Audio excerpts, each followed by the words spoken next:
Mas eu quero aproveitar esse momento do Dia dos Pais e eu quero poder estar compartilhando com vocês uma palavra sobre os pais, sobre o nosso papel como pai, seja nós pais, seja você homem, futuro pai, seja protótipo de pai, seja desse processo todo, e eu espero que todos nós, de alguma forma, possamos ser abençoados. Quero que você abra sua Bíblia lá no Salmo 127, e nós vamos estar lendo um salmo que aparentemente não tem nada a ver com o Dia dos Pais. Um salmo de Salomão, que faz parte do Cântico dos Degraus, onde os judeus eles iam numa jornada de caminhada, de uma liturgia ao Senhor, e eles, a cada degrau, eles iam citando salmos, e eles citavam um desses. E o Salmo 127, ele é um salmo interessante, porque nós conhecemos duas partes desse salmo, e talvez alguns mais ligados, mas normalmente nós vemos esse salmo dividido nessas duas partes. Nós sabemos provavelmente todo esse salmo de cor. A maioria de nós que está mais tempo na igreja vai saber esse salmo de cor. Mas normalmente nós dividimos esse salmo em dois, a primeira parte e a segunda parte. Mas é uma parte só, ela não é dividida em duas, ela está conectada. Mas olha que interessante como nós lembramos de duas partes. A primeira parte delas é o verso 1 e verso 2, que diz assim: se o Senhor não edificar a casa, em vão trabalham os que edificam. Se o Senhor não guardar a cidade, em vão vigia a sentinela. Inútil vos será levantar de madrugada, repousar tarde, comer o pão de dores, pois ele dá aos seus enquanto dorme. Essa é a parte que a gente conhece, na primeira parte. Vem a segunda parte, que a gente também conhece, mas às vezes não conecta uma na outra, como se não tivesse uma sequência num texto. E a segunda parte é assim: os filhos são herança do Senhor, e o fruto do ventre o seu galardão.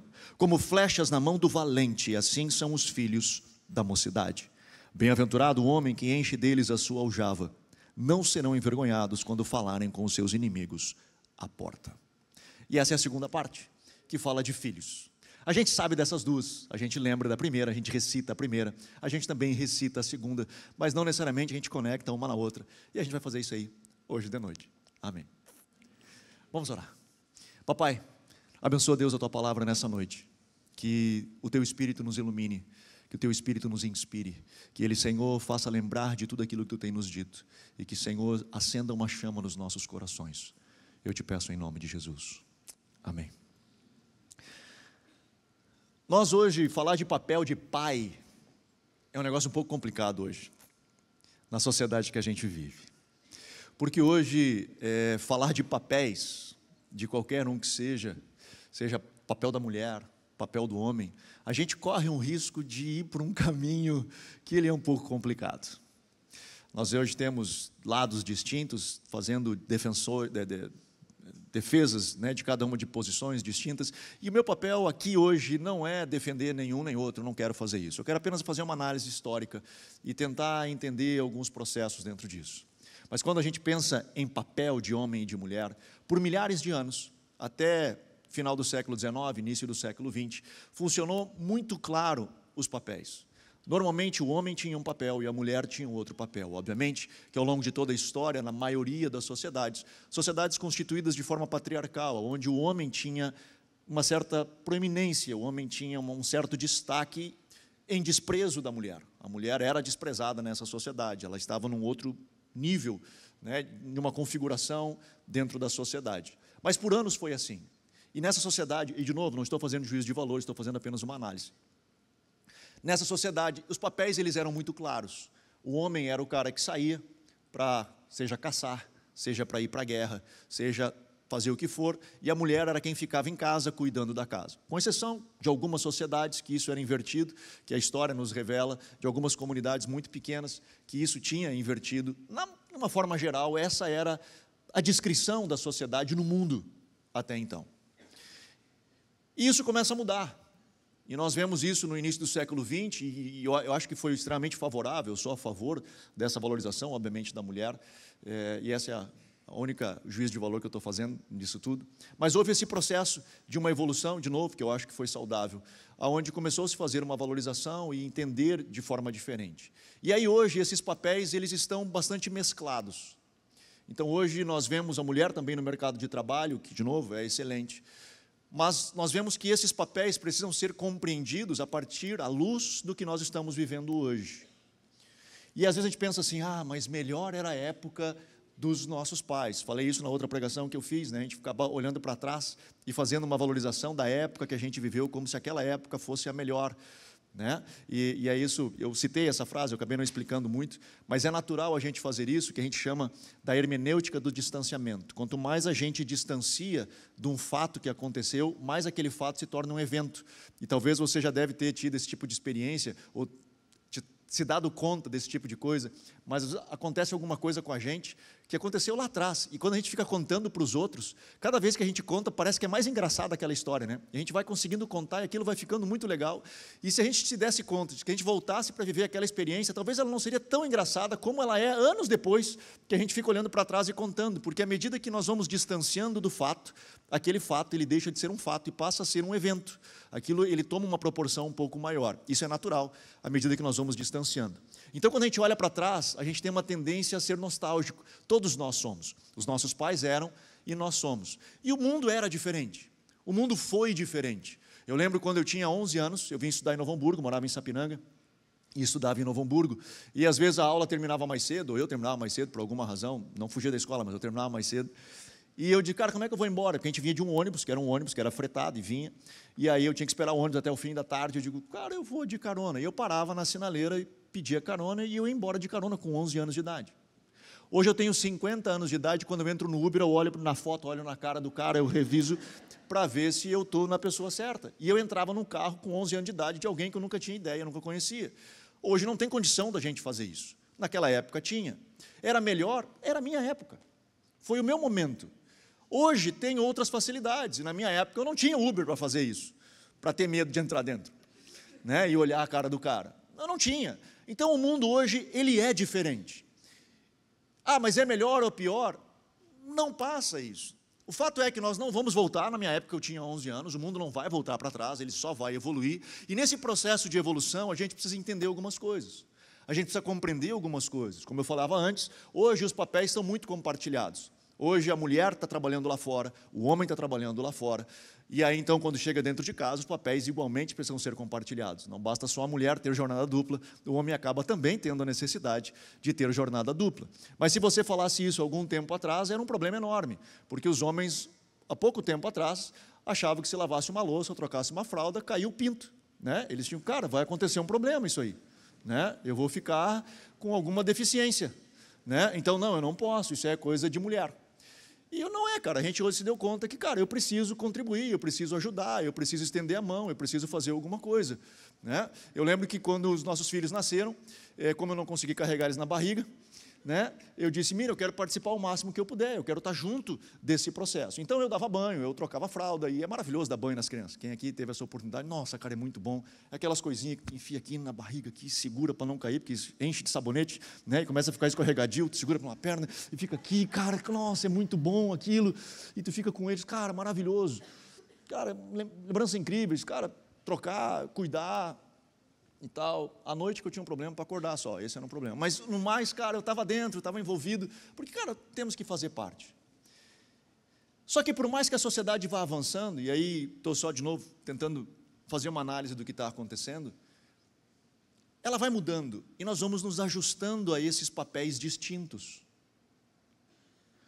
Hoje nós estamos um pouco ainda nessa fase de transição, tentando entender até onde a gente vai, né? Alguns ainda muito patriarcais, têm dificuldade ainda de ingressar, outros já muito lá na frente, já cruzaram um limite que também não é saudável, né? Que a gente tem que encontrar para onde a gente vai, mas tem algumas coisas que são princípios, que são valores, e esses valores passam 5.000, 6.000, ou tantos mil anos, eles vão continuar sendo valores, e nós não podemos perdê-los, nós não podemos tirar isso diante dos nossos olhos. Então, quando eu falo para vocês, quero conversar sobre o papel do homem e o papel do marido, eu não estou aqui querendo basicamente falar de funções, eu quero falar com você de princípios. Eu quero falar daquilo que para nós é importante e que nós não podemos perder de vista.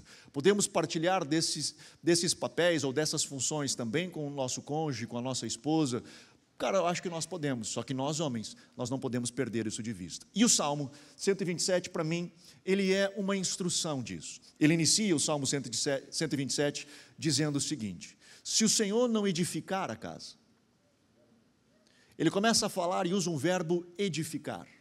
E essa talvez é a primeiro destaque que eu queria fazer neste Salmo, que o Senhor nos chama a edificar.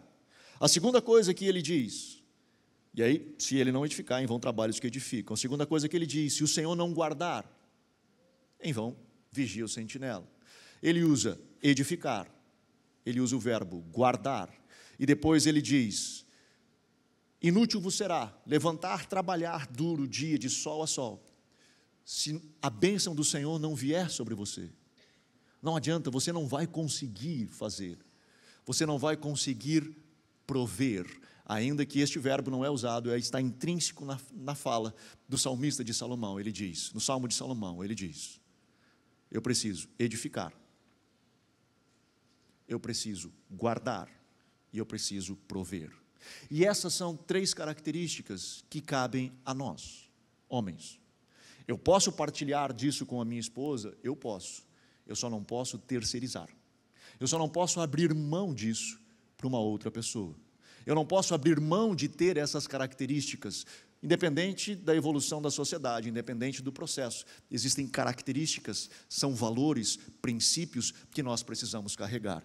E eu quero ler com você um texto lá em Deuteronômio, enfia o dedão assim na Bíblia, deixa no Salmo 127, ou quem está com a Bíblia, né, quem não está com o aplicativo, mas abri lá em Deuteronômio, capítulo 6, e essa é uma fala de Deus a Israel, e ele diz,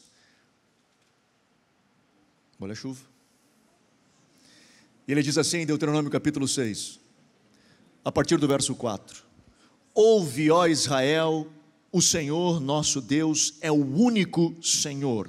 Verso 5, amarás o Senhor teu Deus de todo o teu coração, de toda a tua alma e de toda a tua força, que é o mandamento que Jesus resgata e traz para o Novo Testamento dizendo, tem 2 mandamentos, o primeiro deles é esse, amarás ao Senhor teu Deus.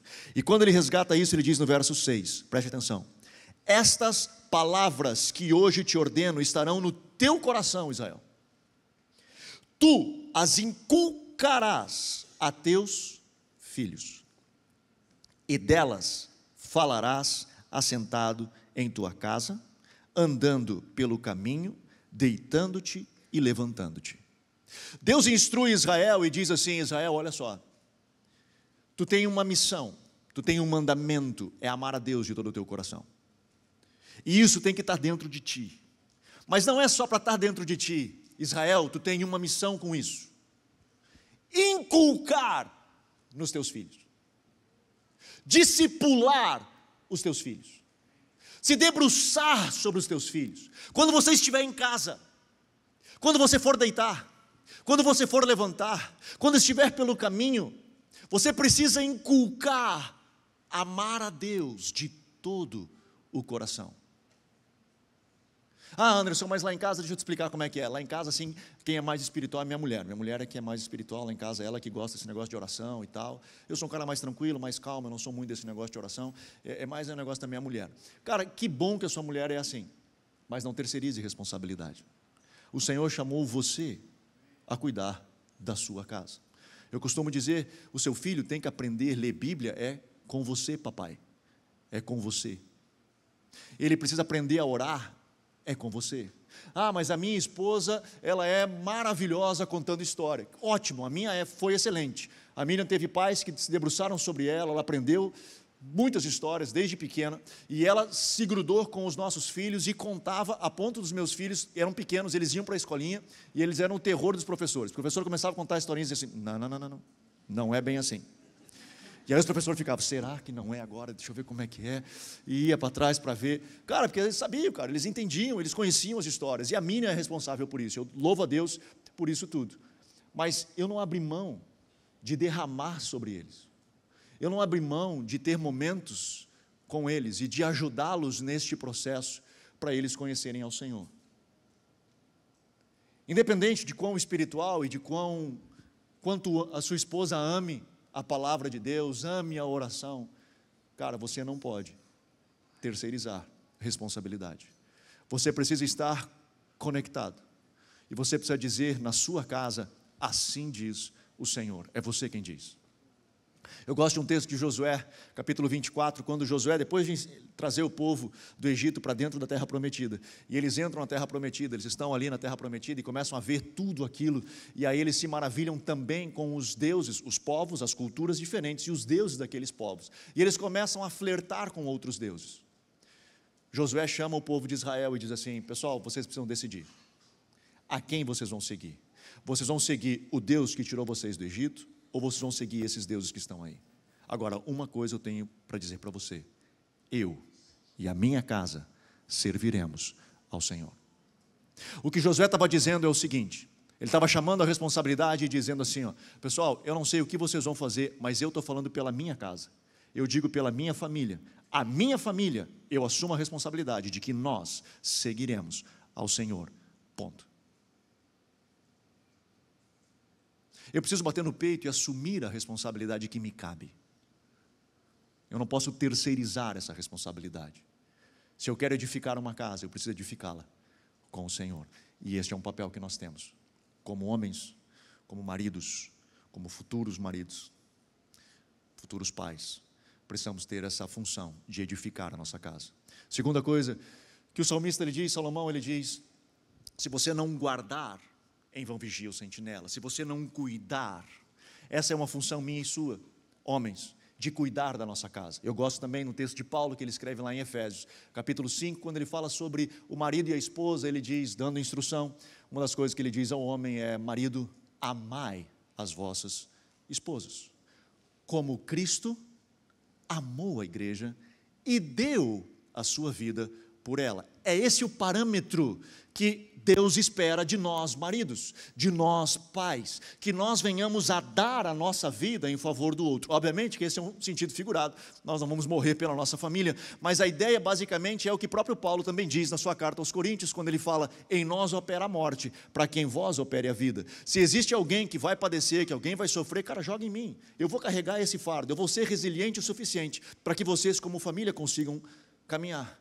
consigam avançar. Então, pode jogar em mim, pode, dá-lhe, eu vou seguir adiante, eu vou correr atrás, eu vou fazer o negócio acontecer, joga em mim, eu vou ter a responsabilidade, vou carregar esse negócio, para que nós venhamos seguir adiante. Ah, cara, mas eu estou cansado demais, eu estou num momento da minha vida que eu não estou bem, eu já passei por esses momentos também, e não tem problema nesse momento nós darmos um passo para trás.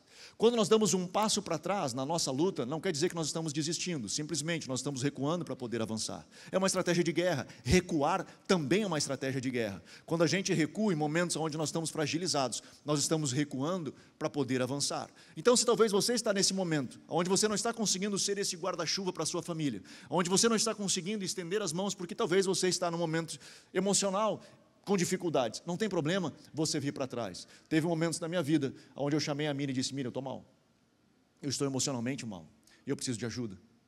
Teve momentos que eu estive na beira da depressão, onde eu chamei ela e disse: me ajuda, eu preciso de ti. E foi nessas horas onde eu fui para trás dela, e ela fez esse papel. Por um momento na minha vida ela fez esse papel, e ela me ajudou, ela me compreendeu, ela me entendeu, ela me suportou.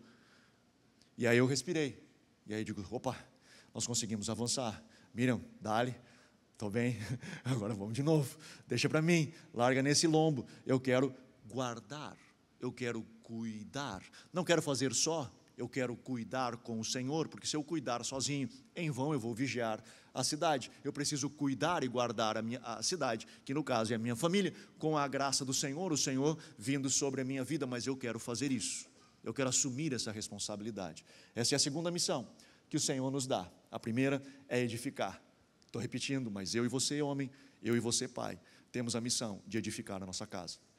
Não terceirizamos essa missão, não passamos para os professores da escolinha, não passamos para ninguém. É nossa missão edificar a nossa casa. É nossa missão, homens, guardar a nossa família. Ah, mas eu posso dividir essa tarefa. Nós podemos dividir essa tarefa, como nós dividimos hoje tantas tarefas dentro de casa, mas não abra mão da sua responsabilidade. Não jogue a responsabilidade que é sua para outros. Abrace a sua responsabilidade. E a terceira coisa que o Senhor nos chamou é para sermos provedores, é para podermos de fato prover. Não faremos isso só, precisamos da graça de Deus, porque podemos trabalhar todos os dias, sem que os nossos olhos descansem de sol a sol. E nós, se o Senhor não trouxer a bênção, não tem como, porque Ele chega a abençoar os seus até enquanto dorme.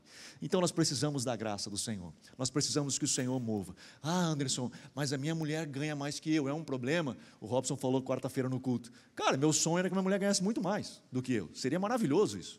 Cara, tá top, não tem problema nenhum.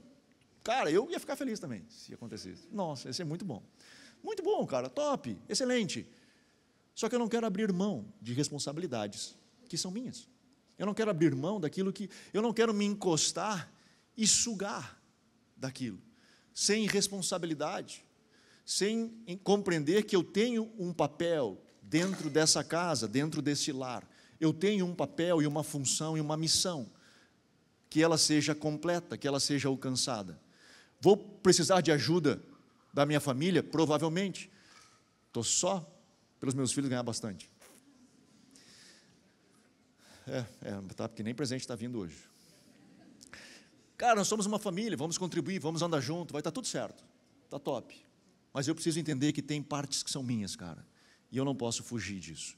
E hoje, essa é uma delas, que nós temos visto uma certa confusão, nessa mistura de papéis, nesse ajuste de transição de sociedades, nesse ajuste de transição de culturas que nós estamos vivendo hoje. Isso tem sido um problema. Hoje nós temos tido essa dificuldade, onde homens não têm conseguido exercer esse papel, não têm conseguido alcançar esses princípios. E aí, o salmista começa a falar, beleza, pai, presta atenção, se você entendeu edificar, guardar e prover, deixa eu te falar, os filhos são herança do Senhor. Os filhos são um presente de Deus que nós recebemos, é o Senhor quem nos dá. E eles caem no nosso colo, aquelas coisinhas maravilhosas, e que eles ficam conosco por pouco tempo. Estou falando para vocês. A gente cria, cuida, eles prometem para a gente que vão ficar com a gente para sempre. Aí aparece um e leva.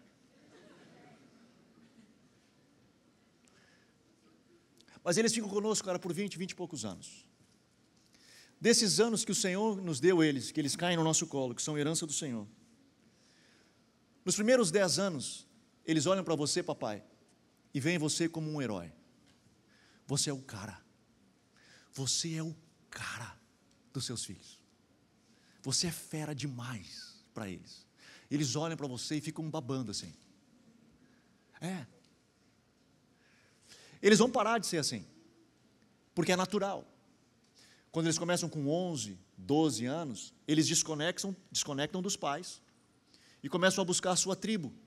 Eles começam a se conectar com amigos, eles começam a se conectar com pessoas ao seu redor. É natural isso.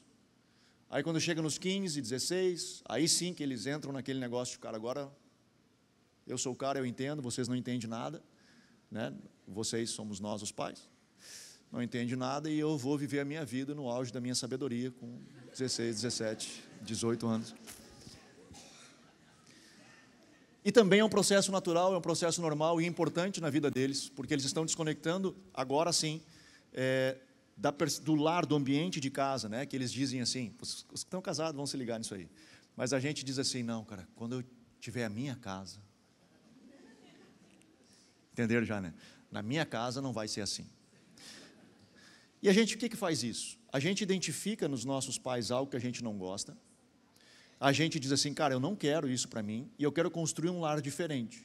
Isso a psicologia explica que é um processo, uma formação no psique do adolescente, onde ele começa a construir o desejo de ter a sua casa, o seu lar.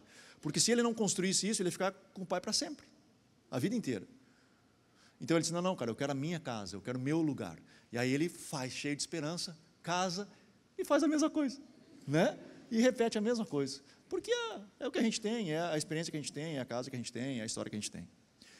Mas você, pai, que tem o seu filho aí por esses primeiros 10 anos, e nós temos uma galera aqui na CTF que tem crianças nessa idade, cara, curte esses pitocos, porque eles olham para você, e eles olham assim com uma expectativa enorme, porque o meu pai. Eu lembro um dia eu peguei o Tim brigando na escola, brigando assim, discutindo com o outro, porque o pai dele era melhor, que o meu pai é melhor que o teu e tal, não, meu pai é isso, meu pai é aquilo. Aí eu cheguei lá e disse, não, porque meu pai, eu estava falando do meu pai, quem que é o pai do menino? Eu digo, filho, cala a boca, olha o carro que o pai daquele rapaz tem, tu não viu? Não dá nem para comparar. Mas eles veem isso, cara, nossa, é o herói. E chega a ser paradoxal isso, porque essa fase que eles têm de 0 a 10, é a fase que nós temos os nossos 20 e poucos até os 40. É mais ou menos assim. E é a fase que nós temos mais energia para trabalhar, para produzir para eles. E é a fase que eles mais precisam da gente. É paradoxal isso. É muito louco esse negócio. Mas por mais que você tenha o máximo de energia possível para entregar aos seus filhos e cuidar deles e amá-los e trabalhá-los, trabalhar, né, gerar recursos e fazer tudo o que tem que fazer, não esqueça de que até os 10 anos ele olha para você, cara, e vê você como herói. Então aproveita, ame ele, cuide dele, edifique ele, guarde ele, seja provedor dele, mas derrama sobre ele, discipule o seu filho. Quando você deitar, quando você levantar, quando estiver no caminho, quando estiver em casa, derrame sobre eles o amar ao Senhor, que ele conheça o Senhor, porque ele olha para você como referência. Então derrame sobre ele, discipule o seu filho. O próprio Salomão diz, instrui a criança no caminho que deve andar, e quando for velho, ele não vai se desviar dele. Mas a herança vem, eles caem nos nossos colos, eles crescem, mas o salmista também diz, Salomão, eles são herança, mas são como flecha na mão do valente. Feliz aquele que enche a sua aljava, né? Dos filhos, que enche de flecha, enche de filhos. Mas ele é como uma flecha. E por que é como uma flecha? Porque nós pegamos, e a mesma como nós recebemos, nós lançamos. E se nós lançarmos bem, Salomão no final do Salmo ele diz, nós não passaremos vergonha diante dos nossos inimigos. Os nossos inimigos olharão e dirão assim, beleza, posso não gostar desse maluco, mas criar filho, criou. Esse cara tem caráter, esse cara tem sei lá o quê. Porque ele diz, olha que interessante, como ele encerra o Salmo. Não serão envergonhados quando falarem com seus inimigos à porta. Esse talvez seja o grande desafio, cara, da gente, que é lançar os nossos filhos. Uma coisa é a gente edificá-los, e depois é lançá-los. E esse é um desafio. Um dia eu fui convidado para ministrar num retiro de um pastor amigo meu, e no retiro tinha aqueles momentos de lazer, e um deles era de ter um momento de arco e flecha. Eu nunca tinha feito isso na vida, mas estava lá na casa de retiro, nós vamos atirar flecha, vamos atirar. E aí eu fui, cara, todo emocionado, peguei a primeira vez aquele negócio, nunca tinha pego na vida, toquei, pum, acertei. Cara, fiquei muito emocionado. A galera, top, mano, tu nunca fez? Não, nunca fiz. Cara, mas tu é bom nesse negócio já. Eu sou bom nesse negócio. Aí, dá outra aqui e tal, peguei a outra, cara, botei aqui, já estava craque, né? Já tinha tocado uma vez na minha vida, e peguei aqui e pum, no chão. Aí digo, oi. Aí nisso grudou um senhor atrás de mim, que era um senhor de idade já, acostumado a fazer aquilo. Ele disse, não, vem cá, Anderson, deixa eu te explicar.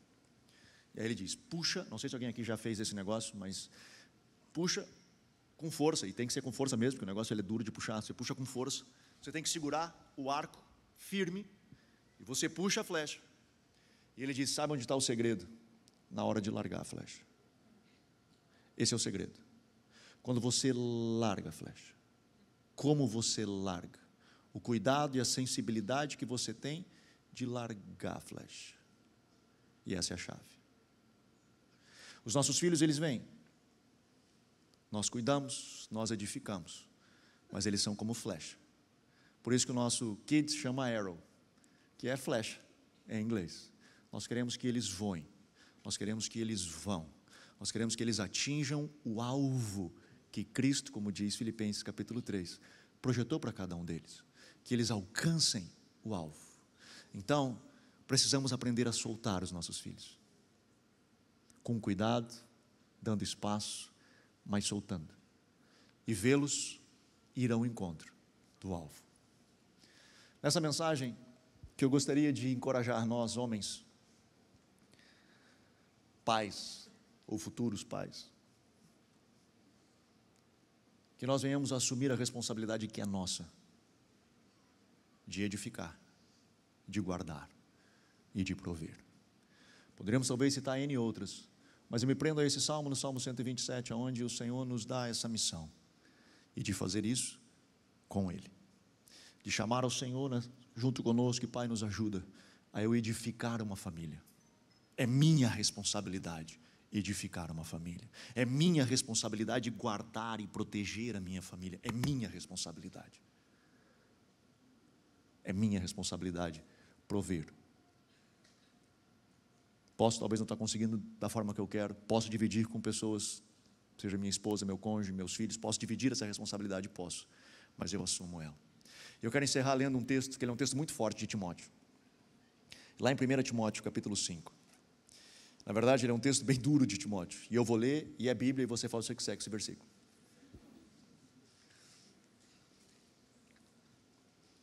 Mas aí não é responsabilidade minha.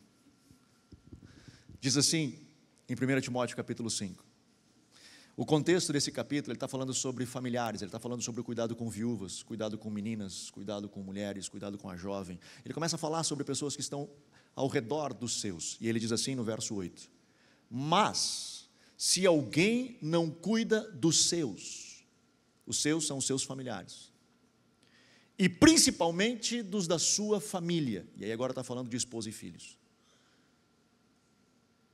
negou a fé, e é pior que o incrédulo. Não fui eu que disse isso, quer dizer, foi, mas eu li. O que Timóteo está dizendo é o seguinte, cara, se eu digo que eu sou um cristão, se eu digo que eu amo ao Senhor, e eu não tenho cuidado com os meus, eu não atento aos meus, eu não cuido dos meus, eu não edifico os meus, eu não guardo os meus, eu não protejo os meus, eu não provejo os meus, ele diz, negou a fé. Olha isso, cara. Porque não pode tu dizer que tu ama a Deus e não se importar com aqueles que ao redor de ti estão. Não faz sentido. É expresso na tua relação com os seus, de que não, tu não professa essa fé. Ela é dura essa palavra, mas é a palavra do Senhor. Que nós possamos nesse dia meditar, que nós possamos crescer no Senhor e permitir que Ele trabalhe conosco, trabalhe nas nossas vidas, para que sejamos modelo e referência na vida dos nossos filhos. Amém? Vamos ficar de pé?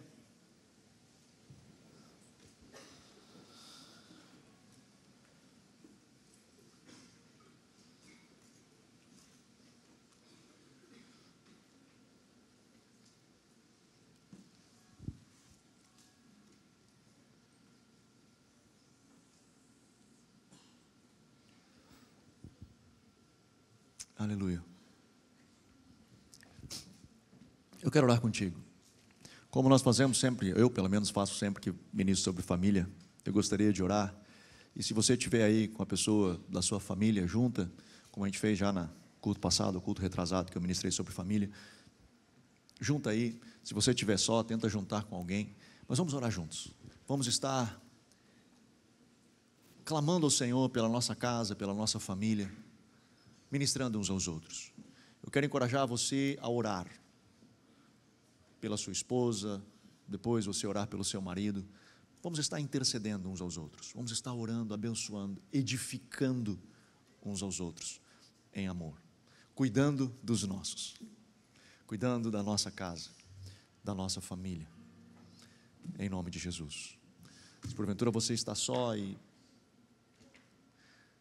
coloque na sua lembrança, na sua intercessão, as pessoas que você ama.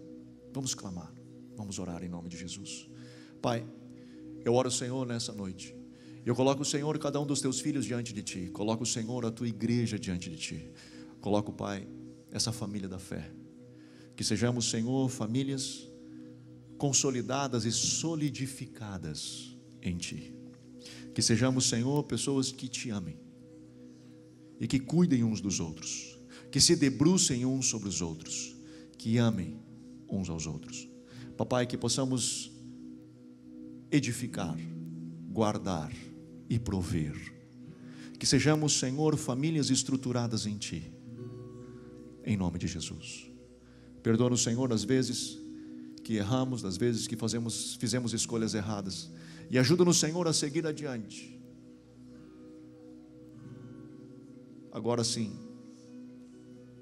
contigo nos instruindo, contigo nos orientando a seguirmos adiante.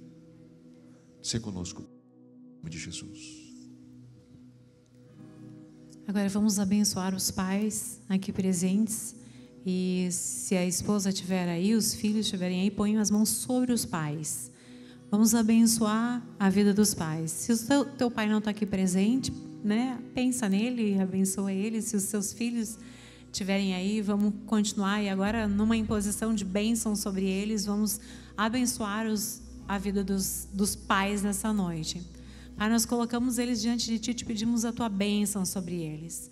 Derrama sobre eles sabedoria, sobremaneira, Pai, para que eles venham, sim, edificar os seus lares, Pai. Toma esses pais nas Tuas mãos e derrama sobre eles uma unção específica nessa noite, para que eles venham, Senhor, voltar aos seus lares e serem pais exemplares aos seus filhos. Que esses filhos, Senhor, possam ver nesses pais a Tua luz, que eles possam ver nesses pais a Tua palavra, Pai, não só ouvir, mas que eles possam ver. Toma esses pais nas Tuas mãos e ajuda-os a serem sacerdotes dentro desses lares, em nome de Jesus. Pai, te pedimos também, Senhor, que Tu venhas estar vindo sobre eles, Senhor, com a provisão, que foi mais uma palavra trazida aqui nessa noite. Paizinho, que aqueles, Senhor, que estão procurando emprego, possam achar emprego. Que aqueles, Senhor, que estão com a situação financeira apertada, Senhor, que Tu venhas estar abençoando eles. Nós abençoamos eles nessa noite, em nome de Jesus. Pai, todos esses pais que estão precisando o Teu apoio nessa hora, Senhor, Pai, que a Tua mão venha mover na área financeira dessas famílias, Pai, em nome de Jesus. Paizinho, nós também colocamos diante de Ti, Senhor, esses filhos, para que eles venham cada vez mais abençoar os seus pais, Pai, para que eles venham cada vez mais ser obedientes a esses pais, Senhor. Em nome de Jesus, nós colocamos diante de Ti e Te pedimos a Tua bênção sobre eles, e que eles todos sejam homens segundo o Teu coração, que eles venham guardar essas famílias, proteger essas famílias, em nome de Jesus, assim como Cristo amou a igreja e se entregou por ela, que eles venham proteger essa família e se entregar por ela, em nome de Jesus. Amém.